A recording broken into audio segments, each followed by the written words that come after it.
Welcome back, everyone, to day 5 of Howling Week on Movies After Midnight. I'm your host, Evie. I am joined once again by Aaron. And, Oh, yeah, we just watched some Howling 5. The oh, I think this was The Rebirth, I think, was the subtitle on this one. yes.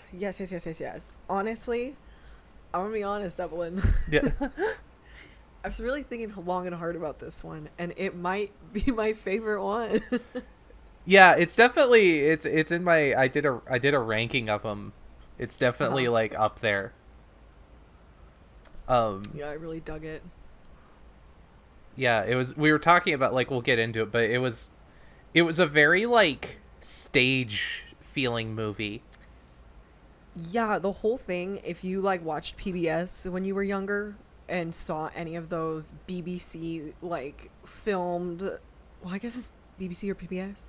They're like filmed Ibsen and Shakespeare with a bunch of like theater actors that later became big film actors, Yeah, and like it's just all masterpiece like theater and stage theater. stuff. Yeah, like stuff like that. The whole thing felt a lot like that for a lot of reasons, but yeah, Yeah, we'll and go into those yeah, reasons as we go along.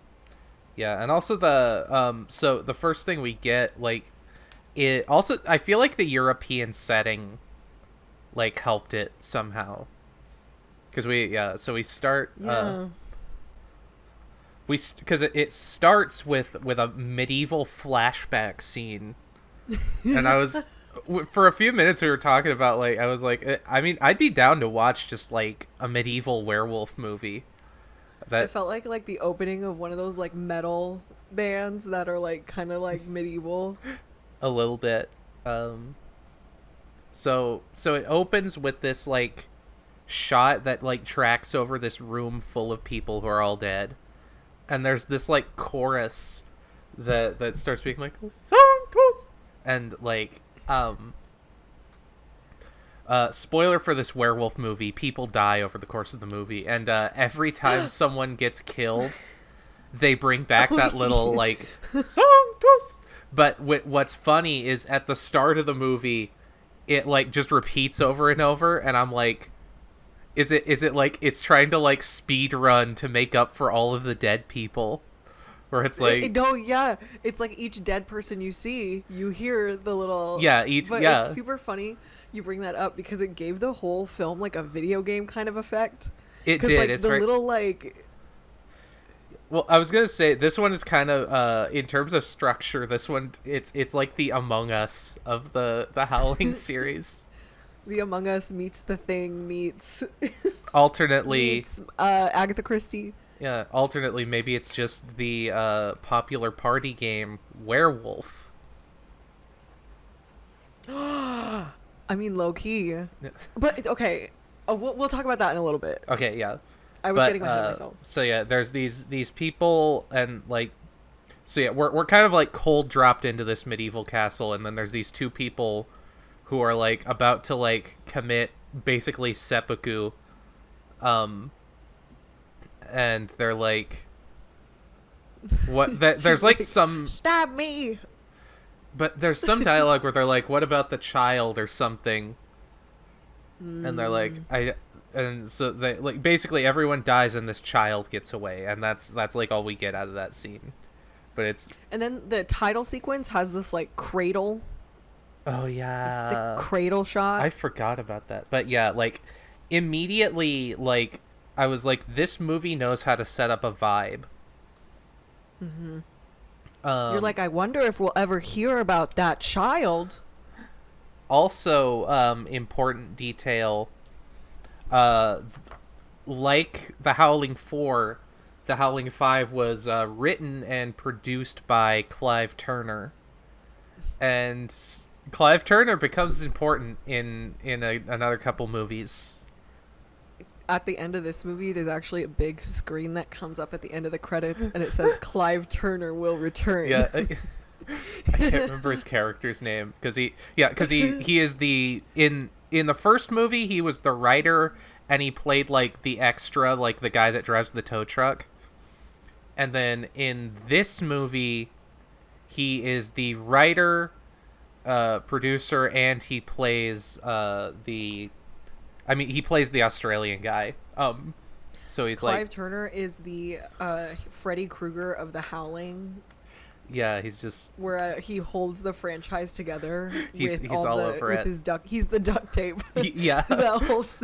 Evelyn and I were talking about Literally. the Howling as a franchise, and Evelyn described it as a franchise duct taped together. It's a bunch. It's a bunch of movies duct taped together into a franchise. There's no like. There's very little fiber between any of these at this, especially now. Do you remember when my car back in Colorado Springs, like the front bumper kept coming off, so we had to just like duct tape it to the front of the car? I forgot Do you about remember that. that era? That's that made the Howling me franchise. Yeah, that just made me flash back to a moment where there were like a friend of mine in college had his like. It was like a friend of like we went over to see him, and a friend of his, like their bumper was like, or their front like headlight was kind of fucked up. Uh-oh. And so he employed this strategy where you just kind of like you kind of pantomime trying to solve a problem around like 4 to 5 stoners, and then they will all just get really hyper fixated on solving the problem, and you can just step back and let them do it. The downside of this is your solution will have been come up with by a group of 4 to 5 stoners. And in this case, it was just basically replacing half of the front of the car with duct tape. But that has nothing to do... Okay, that sounds like a solution to me. It was somewhat suspect, but I guess it worked. That's so funny. But yeah, so I just wanted to point out the involvement of Clive Turner, because he is... Well, remember, put a pin in that name. Well, the interesting thing, too, about the opening that felt noticeably different, because, I mean, The Howling still had a touch of humor to it. Yeah. Like, kind of wink to the camera. I think, like, definitely The Howling 2. But, like, when this film was set up and when it started, it immediately felt like this film was going to take itself extremely seriously, which I think in a way it does, in a way that's different from a lot of other Howling films. There isn't as much, like, there's that the campiness I felt like was toned down a little, because I feel like a lot of the campiness comes from us looking back and seeing some of the 80s notes, but I think at the time it feels very played straight. Yeah, for sure. And like, again, I think that again ties back to the like theater quality, where they're like, this is like a serious cultured thing we're doing. Mm-hmm. So we're kind of slowly drip fed introduced to our cast of characters, who I really struggled with remembering everyone's names in this movie. I also had a question. Was there... Okay, I wrote down, and I believe it's because... I had a note about this on another Howling, but was the title card different? Was the name on the title card different than the name on the Howling 5? Because that seems to be also consistent. I don't remember, but it might have been. I think it was called Where Did Michael Go? What? That sounds... I don't remember really that. Wild.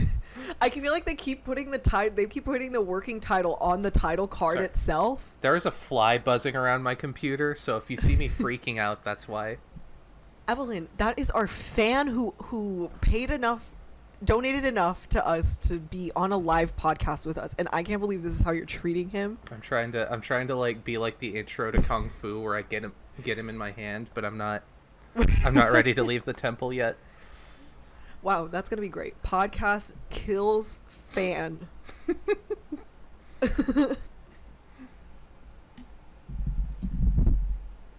But yeah, I don't know. Yeah. I have to double confirm that. But I think the film was called Where Did Michael Go? Which plays back into the baby. But back to where you were. Yeah, so we kind of get... So basically, I forget everyone's names. So if I call them by archetypes, that like... Which, but there were like 3 white guys with accents and funky haircuts, and after a while I was like, can I get some name tags on everybody?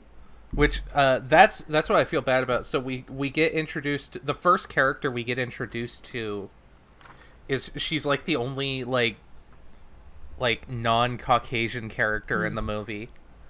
Mm-hmm. And like I think she's like a I can't remember what her backstory is, because there's a photographer who comes up beside her, and they're like going to the same like bus station, Mm-hmm. and he's like, "Oh, hey, haven't I photographed you before?"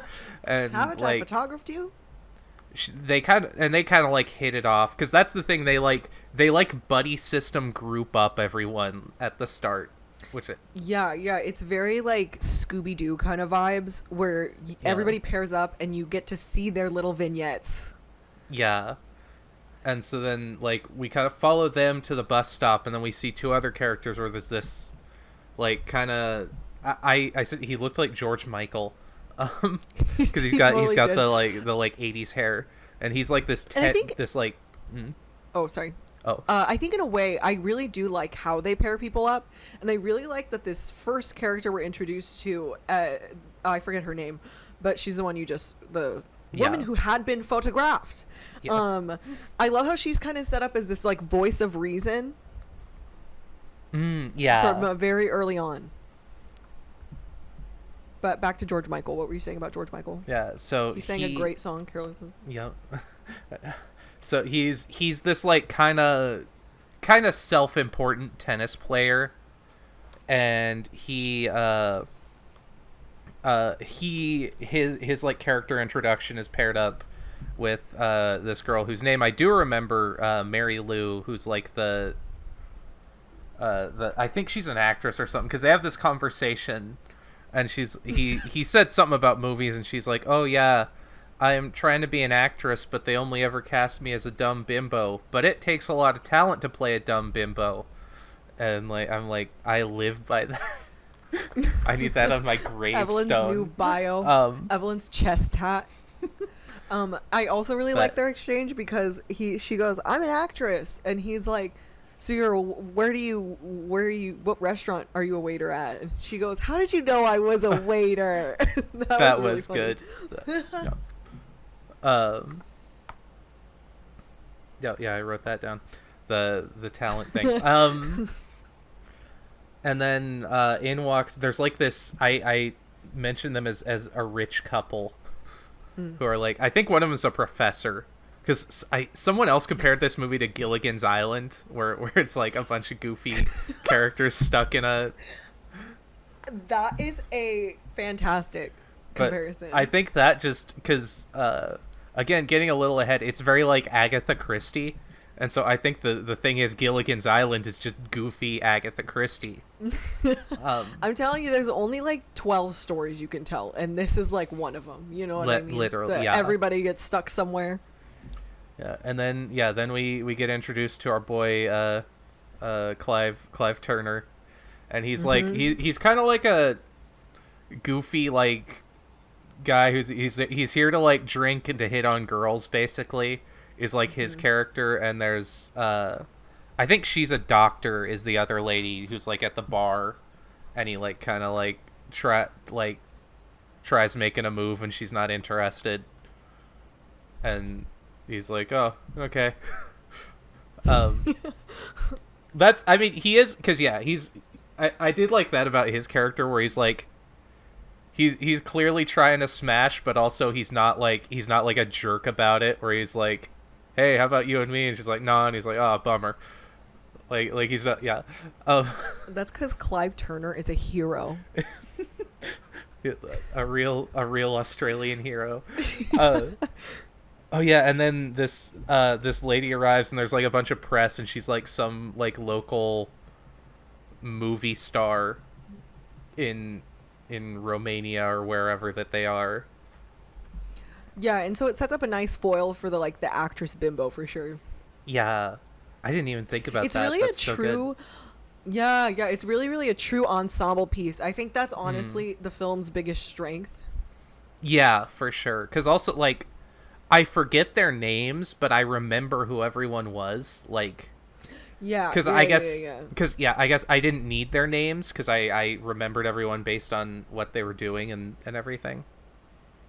Maybe that's me just defending my own idiocy, but um and so they all, like, it turns out that they're all in the same bus to go up to this like castle that's been like, it's been, nobody's been allowed in for like hundreds of years, and like now, like, it's been opened up for tours, and this group of people have been invited specifically to like tour this castle.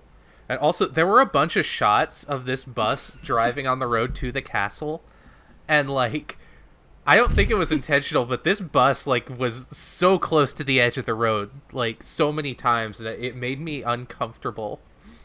Well, there was that, and like, I get why the filmmakers did it. It's like not a problem, but it was just so many shots of like the VFX snow and like this like wind whooshing through the snowy mountains, and you're like, oh no, there's a storm coming. I wonder what's gonna happen. A very like cartoon whoosh sound, like. Yeah, it's like a horror movie, but I think the way that it really does follow these like Agatha Christie-esque beats, the film feels like very safe in a way. Because like I noticed when you're watching some of the other Howling, you don't quite know when the violence is going to happen. It's a little bit like more of like a shock factor. But this just felt extremely grounded and settled the whole time. Yeah. Also, again, I keep jumping ahead, but like, something I thought that also like increases the stage quality is that we don't actually get like a werewolf transformation in this. Because like the werewolf always, it does most of its stuff off screen, or like kind of like, we don't really get a good look at the werewolf for most of the movie.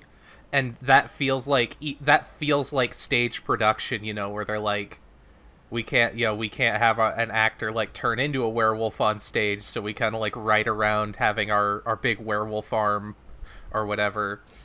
Yeah, and I think the other thing, since we're talking about like the stage qualityness, that Scooby-Doo effect I described earlier, where it's like you get pairings of characters and you see every single thing. You don't have like a central character that you're following the ensemble. Yeah. So the audience has a lot of information the whole time, and so I think the film plays more so, instead of on that like scare factor like the first couple, where it's like, when's the violence gonna happen? Oh my god, it's kind of scary, jump scares, oh my god, there's a werewolf and the transformation.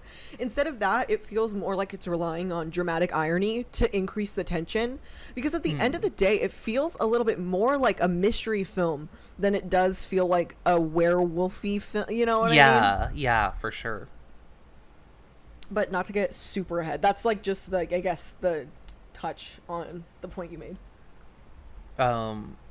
Yeah, and also yeah, because there's a bunch of other points. I think we'll come back to this too. Like, there's later another on. Theater thing, but I can't mention it till later on. So yeah, we're introduced to, there's this count who like has the castle, and he's invited everyone, and there were points where the actor playing the count, I was like, he reminds me of like a discount store David Bowie. Like, I can't explain it, but like specifically like late 90s David Bowie. The David Bowie in Spartacus, that era David Bowie feels very much like could have played this part. I think David Bowie was in Spartacus, right? Was he? Was it Spartacus? He played like some Roman person. I don't know, because I swear to God, it might have been Spartacus. Maybe it was Spartacus. Maybe it was something else. I have no idea. We can't go past this. One thing I did love while I'm fact checking this. Okay, yeah. Was I really, really love, the on video look. Yeah, well, I think that also gave it that PBS quality, because it's very like fuzzy. Which again, like, yeah, we're into. Oh my god, not fucking Spartacus. The Last Temptation of Christ. Okay, same thing. David Bowie is in The Last Temptation of Christ. I was gonna be like, Spartacus was like a Spartacus, 60s movie. Christ. Was there a remake I didn't know about? No, I'm so sorry. That was me. The Last Temptation, he's in it for a minute, and it feels like he could have played this in that. I see what you mean. Yeah. Is basically what I was saying. Also, I forgot to mention this. So Reb Brown was in The Howling 2. We talked about that. Reb Brown was also in Space Mutiny. This film was directed by Neil Sundstrom, who took over directing Space Mutiny halfway through production. So, like, Was it a mutiny? it maybe. I mean, kind of. I think the director had to like leave for some reason and couldn't get back to South Africa in time or something. Leave for some reason. But yeah, there's like That's so wild. we're all like 6 degrees away from Space Mutiny, I guess, at all times. The Space Mutiny calculator. Yeah. That dear God.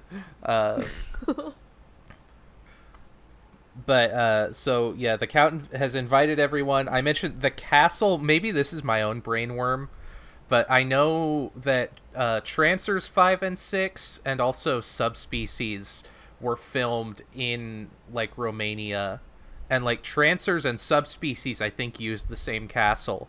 And parts of this castle reminded me of that one, but I think some of that's just the fact that they're probably built very similarly because they're castles in Romania. Yeah, also like immediately you notice that the castle is exactly the same as in the intro because literally nothing has changed at all. Yeah. Well, also it's the exact same. Which I mean, they do have the precedent of like that like nobody's been there since. Yeah. But yeah, it is No again. bodies It's very anymore, though. Scooby Doo. Yeah. But then we Super get Scooby Doo. We'll get to Scooby Doo again in a second. Yeah.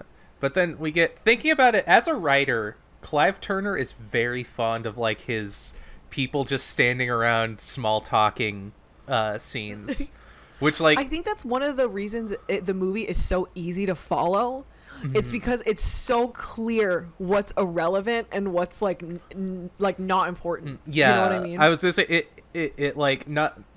This is elevating things a bit, but it reminds me of like we in one of my film courses that I think we both took. We talked about how like Tarantino dialogue where he has a lot of like kind of like nonsense dialogue that ties into stuff but doesn't really mean anything, like how like Vincent and Jules are like on their way to shoot those guys and they're talking about like all this random stuff like the Royale with cheese and everything, and it's kind of a similar quality here where there's lots of stuff and you're like, this doesn't mean anything, but it helps me feel like it does help these characters world build. Because there's like a scene where everyone's kind of in this same big circular room, which again felt very Agatha Christie. Because it almost feels like Clue, but it almost feels like Clue too. Because what's very interesting is that like, well, okay, I keep getting ahead of myself. I'm so sorry. Oh, okay. Continue. Sorry, but I was gonna make a point, but then I realized we weren't there yet. But yeah, and they do drop a few plot points because they start talking about werewolves and how werewolves are like the manifestation of evil and stuff. Werewolves. And the main girl is like, since we're talking about werewolves. Oh. Yeah, the main girl who's like kind of like this voice of reason, which becomes her fatal flaw because it's like, I don't believe in werewolves. It's like, oh my god, I wonder who's gonna believe in werewolves soon. But werewolves believe in you. Where are the wolves? I'd like to know. Young Frankenstein. Werewolf. Their wolf. Their wolf, exactly. Their castle. It's super interesting because every single Howling movie, I find it so fascinating that it's one of the werewolf franchises. But it doesn't care at all about cultural rules about like what a werewolf has agreed upon, like the agreed upon werewolf like lore. The Howling's like, we're doing our own thing for the first one. Yeah, they're just vampires, but we call them werewolves in the second one, and then it just kind of is that back and forth. Every film they kind of like redo all the lore. Which again I think, because it's not like a coherent or a cohesive like series with connective fiber, it never it's not like we have an established idea on what a howling werewolf is, because we don't like, everything is its own, it exists in its own kind of bubble. But yeah, because we were talking about how the one maybe like the one consistent thing in Howling movies is that werewolves don't need the full moon to transform. Yeah. Until we get to another Howling, but we'll talk Yeah, about that until they do, but that's a whole until other. they do, but yeah, it's a whole other conversation. Yeah. But yeah, so they're talking, and yeah, so we drop some werewolf stuff to like get that story seed going, and then also people talking about how the castle like has no history and hasn't been like since the medieval ages. It hasn't even been like interacted with at all, and so it like sets up some mystery about the castle. And then yeah, we follow our girl who she like I she's not really the main girl, but the movie kind of like wants you to think she is. And yeah, she walks into, and we see that dining room from the start, and it's like, oh, we're in the castle. Oh my god. Also, there's lots of that I mentioned. This is like they reverse fail the Bechdel test, because there's a bunch of scenes where it's like two men talking about women, and like I don't know where that sits on the hierarchy of progressive writing, but like because yeah, we get lots of like tension building, and I think there's like a false scare where she's like changing clothes and she hears something, and we're like, ooh, a werewolf, and then like it's nothing. And I love the spooky stuff that starts happening, because it kind of like it turns into Scooby-Doo, because you have like the person behind the painting like watching literally everybody, and like I love stuff like that. It made it so it was a little goofy, but I think it made it so fun. Yeah, it fits well by hard committing to the vibe. They kind of earn those goofy moments, I think. Like they make you. Yeah, and for me, like I'm down for like a whole like 3-hour filmed theater production. You know what I mean? But I totally understand the film like balancing it out with this like werewolf perspective that like I don't think we got in the same exact way in the other movies. Yeah. We got like a lot of what they were doing, but I don't think we've ever gotten really through their eyes. Yeah. We start to really get a focus on like, this is the aliens. This is the alien, the werewolf. Werewolves are just aliens. Oh, hot take. shit. It's like Silent Hill. The Howling just reveals that like it's been aliens the whole time. Alien Werewolves is a pitch though. Like Alien Werewolf. That sounds like a great exploitation film. But it balances it out enough to where it's not just the like everybody talking in theater, because that is hard. That's hard for people to watch, and I totally get it. Yeah. Well, also because they take kind of a whodunit approach to the werewolf, where like you don't know who the werewolf is. The POV kind of helps reinforce that, where it's like, I think about maybe this is just me hyperfixating, but it reminds me of a lot of Argento movies, how they do that with the killer, where like you only ever get POVs, so that way you don't know who they are until like the very end. Which is kind of funny, because what year was this? This was 1980. Oh yeah, 1989. Because I was like, this was made the year my parents got married. Yeah, that's super interesting. I wonder if this is like if that's like a Argento homage, or if like it's just kind of a collective 80s consciousness kind of thing. Well, because by this point, there's a lot of Argento just baked into the DNA of 80s horror movies. So it could be like 50-50. But yeah, the professor, he like goes off and he finds a secret passageway, and he starts kind of exploring, and he's our first character who gets got. Oh my god, the killings one little sailor boy. Yeah. that's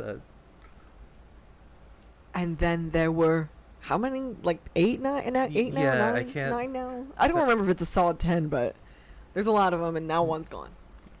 Do you remember?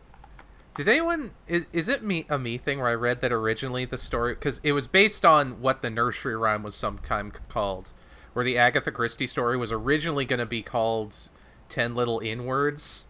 Yeah. And then I think the original was called that. because that And I it just was published that way. For how it's been explained to me, I'm like a huge like mystery person. Okay, So this yeah, is how it's I been think- explained yeah. in my research. I thought you'd know It this. started off as 10 little, what the hell is that? Why, what? Yeah. And so then it was published like that in England. And then I think when it was going to be published in the States, they changed it to 10 Little Indians. And then the one that I say sailors because I came into Agatha Christie through the Wii game, which is the Wii take on Agatha Christie. And in the Wii game, they make it 10 Little Sailor Boys. And I think a lot of the most recent texts say 10 Little Sailor Boys. I believe. That makes sense. Yeah, I think that's how Also, that works. Your video just froze up also. One sec. Okay, you're back now. me- Yeah, now you're good. Am I back? Oh, Oh my god. Oh. yeah, okay, yeah, you're good now. Am I We're back? back. Okay. Yeah, we're Anyway. good job, future me, like sifting through that and editing out. Oh, do you want to do a comment mark? I mean, I'll just. Then you could see where the... Also, I just realized these gloves make clapping kind of useless because they like soften my.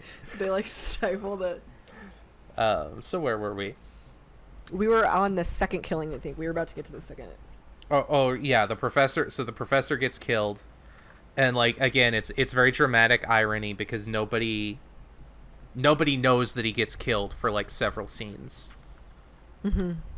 And so they're like all having dinner, and they're like, "Huh, I wonder where the professor is."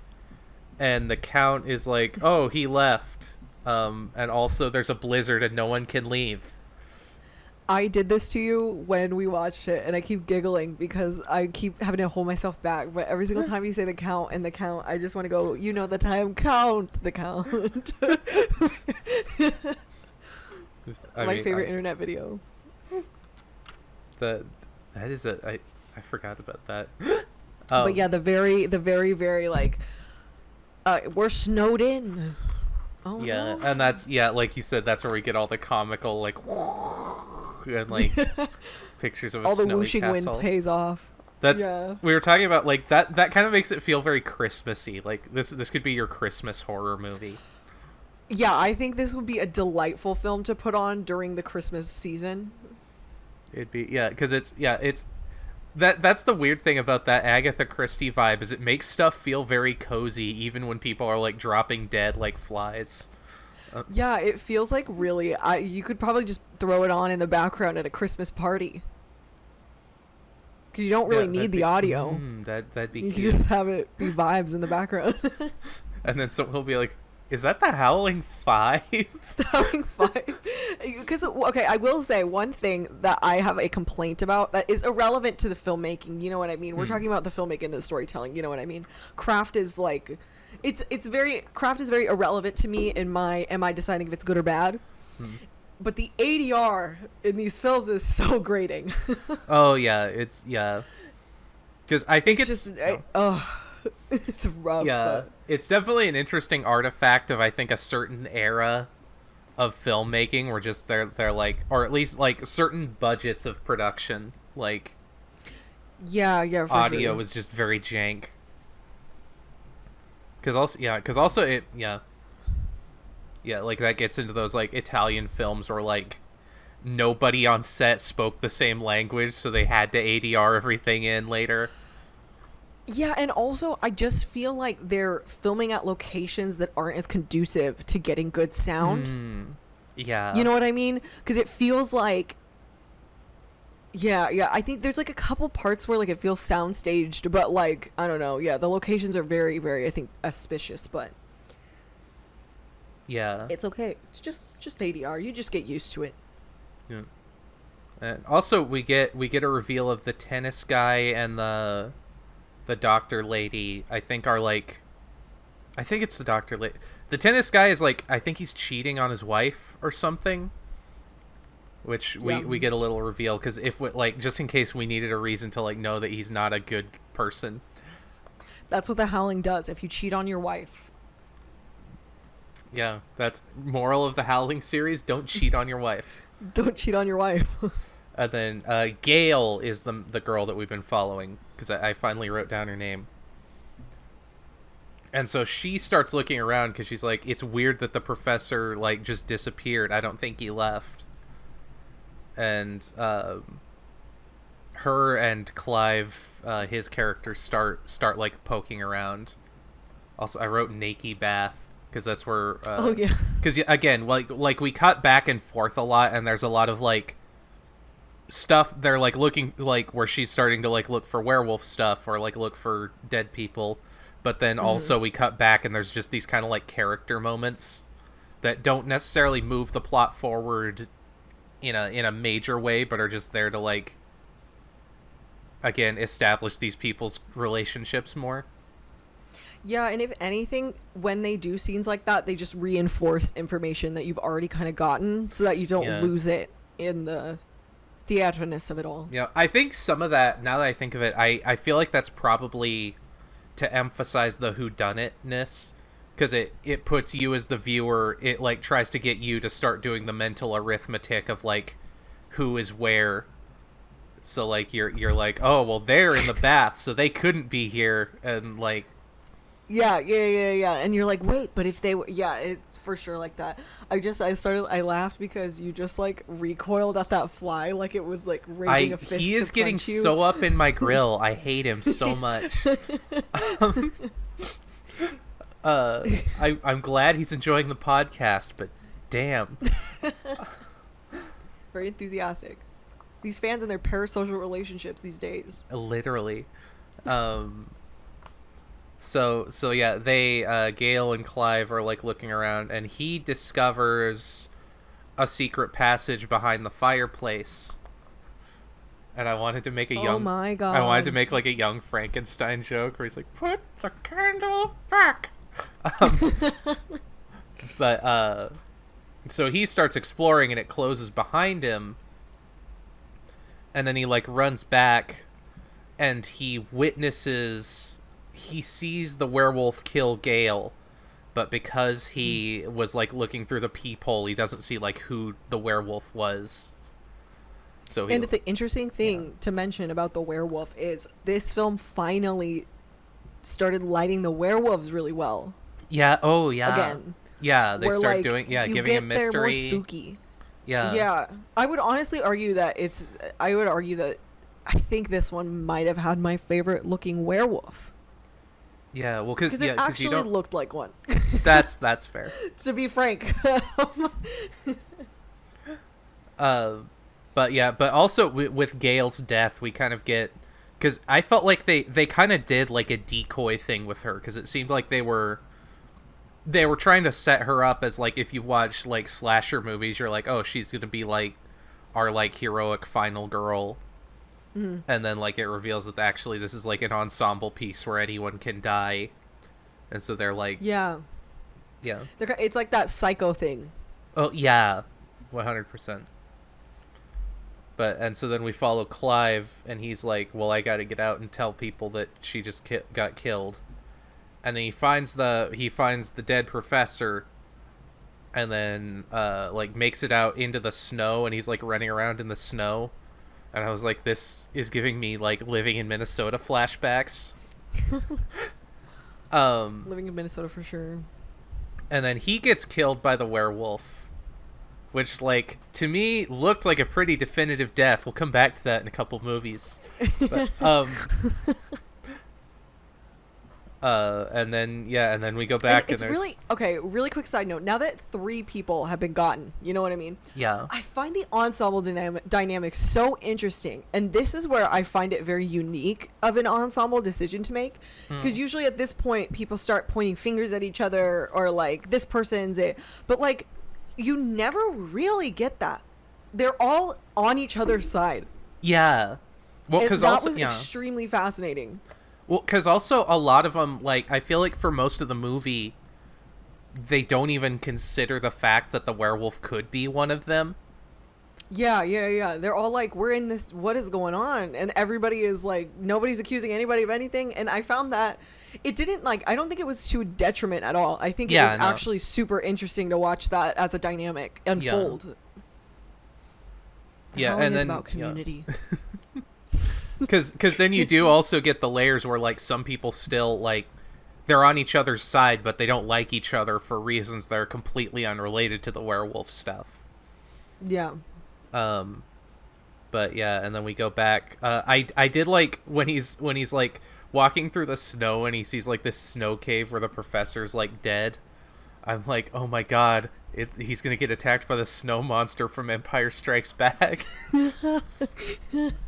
And it low-key kind of gives that. The werewolf killing him is kind of it's kind of a neat shot because it like there's like a wall of snow and it like bursts through the wall of snow and gets him.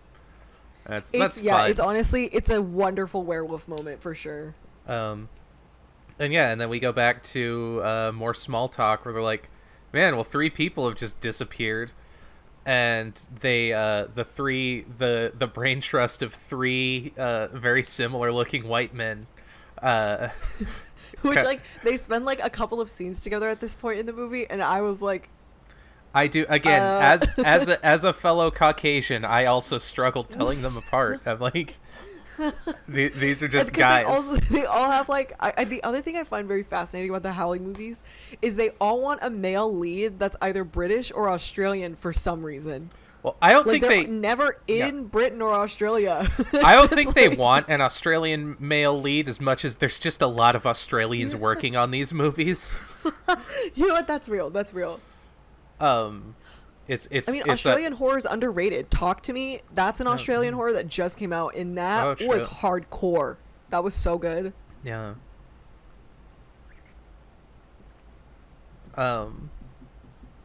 Yeah, because ever since part 3, Australia has just been really strong around. Really relevant, and it's gonna keep being relevant. Everybody, you know what I mean? Yeah.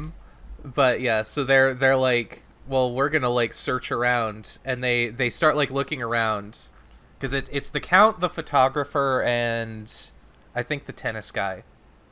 And which I'd like to also point out at this point in time, the Count the entire time has been characterized extremely suspicious. Yeah, he's like he's delivering lines like he is the bad guy. Yeah, I think you even said you were like, he is so obviously the bad guy, I'm gonna be upset if he actually turns out to be the bad guy. Yeah, I was like, I was for sure, I was like, I really hope they make him the red herring, because if he is not the red herring, I'm gonna be upset. Thankfully, but we're not there yet. We'll talk about that more. But. So they go down, they like find this labyrinth beneath the castle, and they're like, well, it was made to like be really complex so that invaders couldn't get in. So like maybe they're lost down there, because if they wandered into the labyrinth, like they might not be able to like have known how to make it back out. And so there's going back, like there's a lot of like genuine concern for like these other people are in danger and we should go see like if they need our help. Or like a lot of these type of movies that wouldn't happen. Yeah, for sure. And once you get into the labyrinth, I really, really like the cinematography in it. Yeah. Because it really reminds me of one of my favorite horror pieces, Resident Evil the Remaster. Yeah. And like you get this interesting fixed camera where like they can only really walk through the camera never follows, everything becomes really static. Well, but the way they shoot it makes it so like tense, I guess, to watch. But what were you gonna say? It's very voyeuristic, but what were you gonna say? Yeah, very voyeuristic is a good word for it. But also I think the labyrinth is, I think because I think the castle was like partly on location and the labyrinth are like all like sound stages. And I think because of that, that's where the movie really starts to feel very stagey. Because especially because the way scenes are blocked out, like the characters they'll like walk in talking and like moving around in a certain way that I'm like, this just feels very like theater. And then like we need to go over there, and it's like, oh, they can't walk over there. Yeah, where it's they like, got to go to a different proscenium. Where it's like they enter mid-conversation, they talk, they do some stuff, and then they like the scene doesn't end until everyone has like exited. It's like I'm like, and then they exit to like another setup, the like next room over. Yeah. Which again, I'm like here for it, but Yes, and I'm here for that and the voyeur as werewolf. Yeah. So we also get a bit now where they didn't use it a lot, but they establish early on that there's like these two like servants in the castle who don't speak any English, and like Which that's literally what they say when they introduce them. yeah. These are our servants who don't speak a lot of English. Yeah, because there's like there's a Mary Lou is dumb moment because they're like they don't speak any English, and she's like, oh, my name is Mary Lou, and they're like they don't speak any English, and she's like my name is, and what language do they speak? I don't know. I would assume. Do they actually speak a language? I don't know. I would assume Romanian, but I wasn't. Romanian. I don't. Got it. I don't know. I don't speak Romanian, so I don't know. Got it. But they didn't really use it because like once stuff starts happening, they start like freaking out, and there's a little tension from like the American characters being like, I literally don't know what you're trying to tell me. And they don't use that as much as they could have, but I thought it was an interesting like device, like language barrier as a thing. But so the tennis guy and Mary Lou, they end up down in the labyrinth together. And everyone's like, if we draw arrows on the wall to like mark where we've been, then we won't get lost because we'll be able to follow the arrows back. And she's like, and so the two of them are like off together, and she's like, they're like, I think we're lost, and she's like, what if the werewolf was like smudging off our arrows? And he's like, that's crazy, no creature would be cool. They don't know it's a werewolf yet. They're like, maybe it's a wild animal. And she's like, well, what if it was smudging off the arrows? And he's like, that's crazy, no creature would do that. And then they find an arrow that's been like kind of smudged off, and he's like, shit, it's doing that. It was almost one of the funnier played scenes for me. Yeah. And then he but yeah, he gets, so they like lose track of each other, and he gets got by the werewolf. Werewolf said, what did you say about me? What did you say I wasn't also doing? Also there's like a bit where the count and the actress are together, and he has like he gives her like his gun, and he gives it to someone else who gives it to her, but he gives them his gun, and it's like a 1950s like Luger like pistol, which again I love, but it's a very like, I guess all I'm saying is it's giving villain. Yeah. I guess it makes sense, World War II era pistol and like rich guy in Europe, that fits. But so she like sees someone move, and she shoots, and she's like, I think I got it. And then like has to run off, and they're like they're like, things are escalating now because everyone's like aware that people are being killed by some creature. I feel like I think I miss. No, you're great. I think we're coming up some on things the in my baby notes. plot. Okay, yeah. So no, you were great. Yeah, you were good. You were good. So we cut back to the rich guy.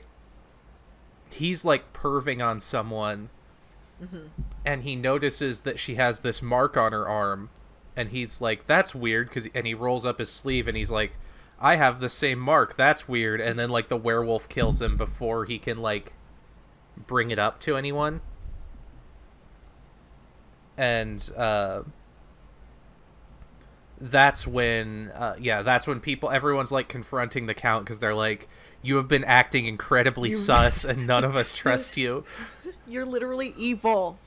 and he like drops this whole thing about how he's part of an order that like kills werewolves, and like everyone in the castle killed themselves to prevent themselves from becoming werewolves, and this one baby escaped, and like the baby crawled away real fast. Yeah. Nobody could catch it. It's like Kung Pao, where like the little baby like jumped up and like but it's like I can't tell if they're like, because he says like the werewolf is like basically the descendant to that baby is a werewolf, and they're like driven to come back to the castle. And I couldn't tell if they were all also descended from that baby, or if they just also happened to like have similar bloodlines. But basically, anyone with that mark, like, could potentially be a werewolf, but probably isn't, I think. But like, only people with that mark can kill the werewolf. So the reason he brought everyone to the castle is he's like, one of us either is the werewolf or can kill the werewolf. So I needed us all like together. Which, a better baby plot than the one in Fantastic Beasts 2. The Crimes of Grindelwald. A much clearer and better baby plot. Yeah. It turns out Ezra Miller is just a werewolf. And a Dumbledore. Also, but I feel like I gotta say it, when you gotta get into a baby plot, I think that's the point in your series where you need to think to yourself, is it worth it to continue? Because every single horror film series does it. They get to about 5 or 6, and they're like, what if there was a baby? I mean, to this one's credit, they don't spend a lot of time on the baby. The baby is more a means to an end. Yeah, it's kind of the transition into the climax. This fly is upsetting me so much. I'm sorry. The fly is like... what if the fly is a werewolf? Oh my god, is that fly about to expose you as a werewolf when you werewolf out to get the fly? Maybe the fly is Jeff Goldblum.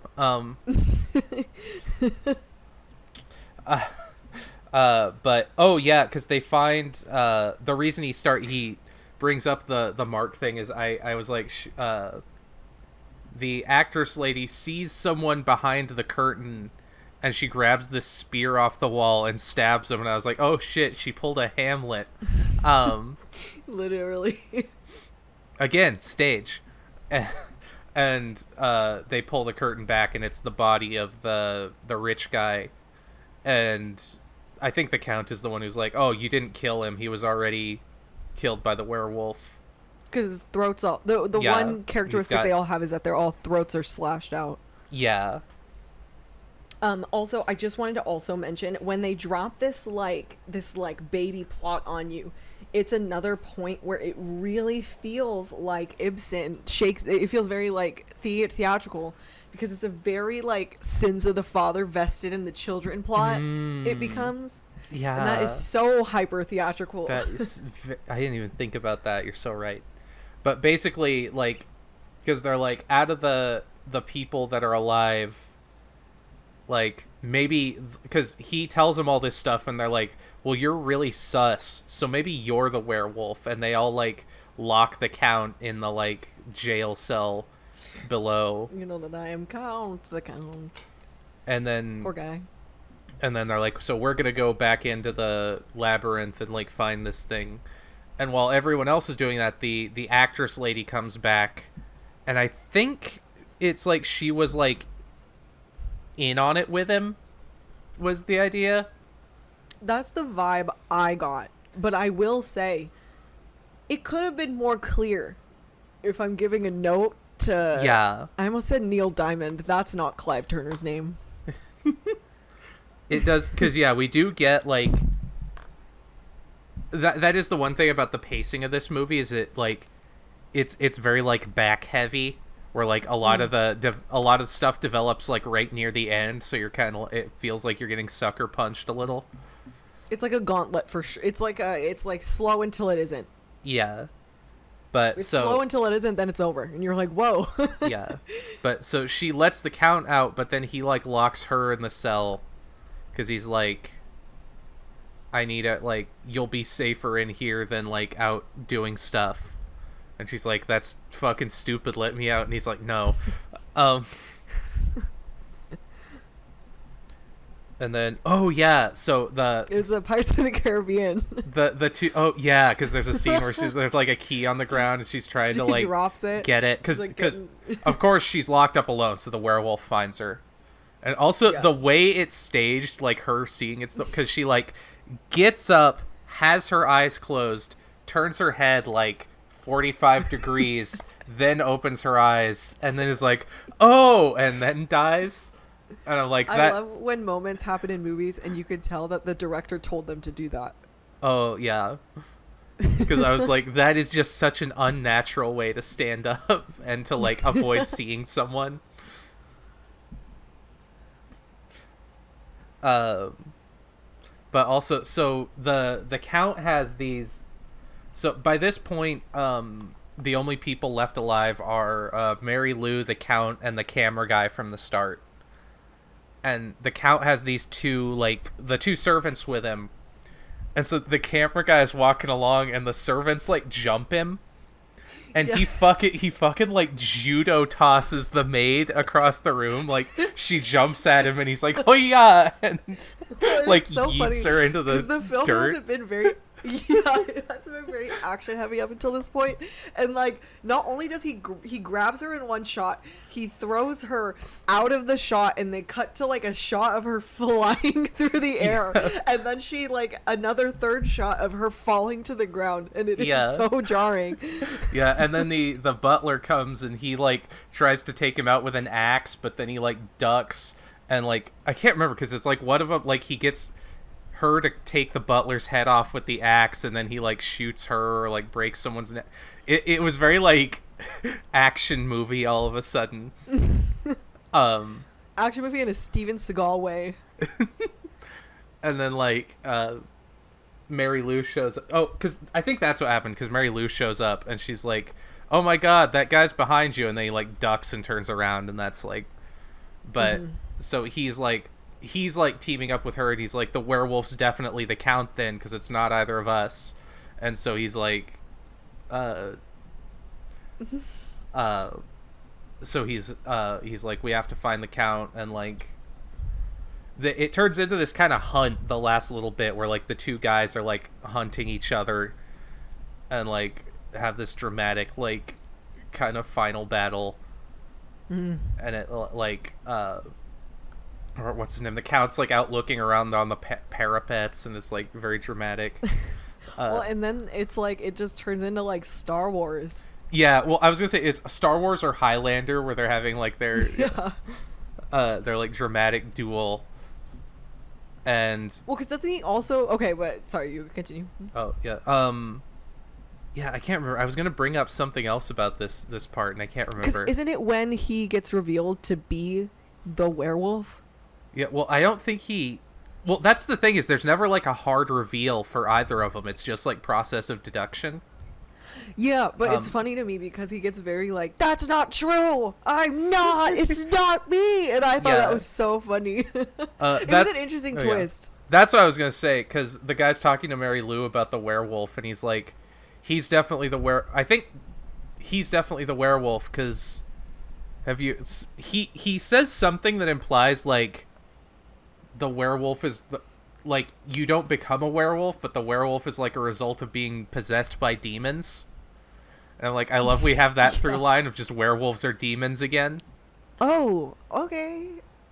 Yeah. It came out of it comes out of nowhere at like the last minute or two of the story. And you're like, I guess.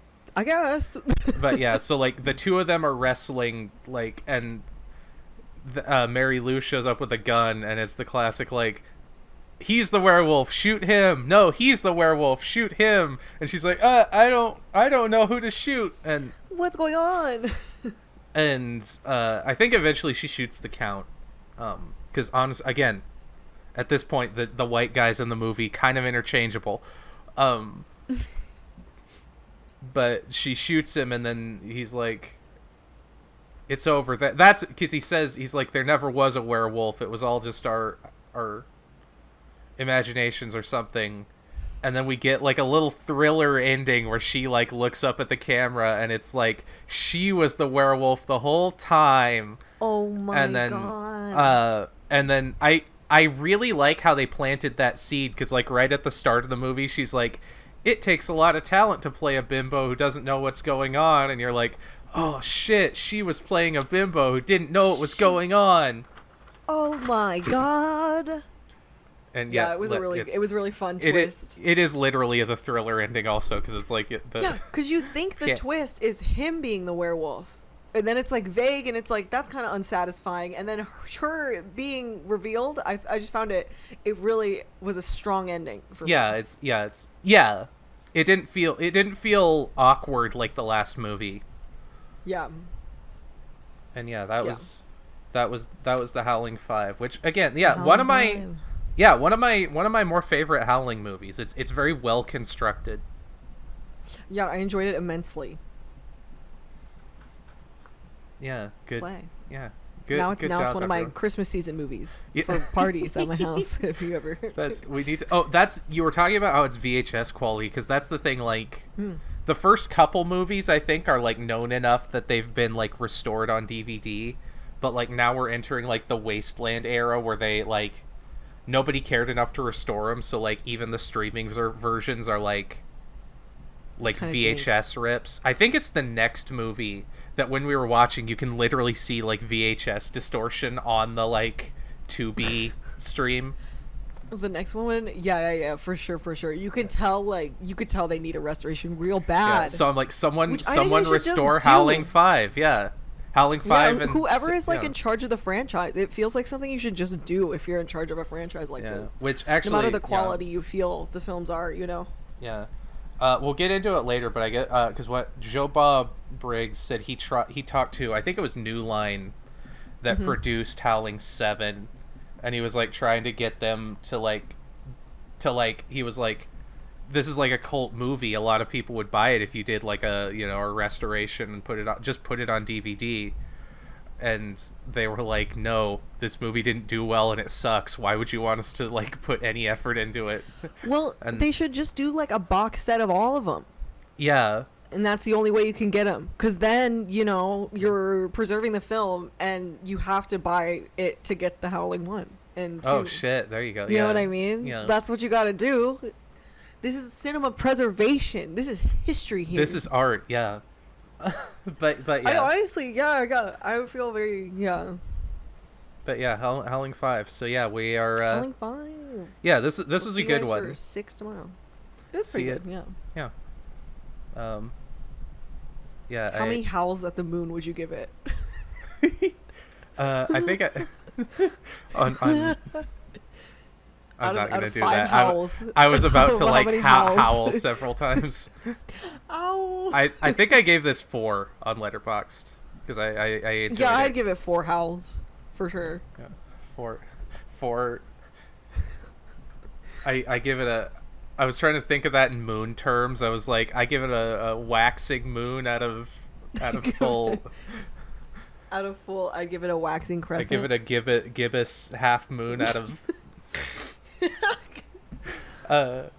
But yeah, we will see you guys next time for the Howling Part 6. Bye. Bye. Ow. Oh.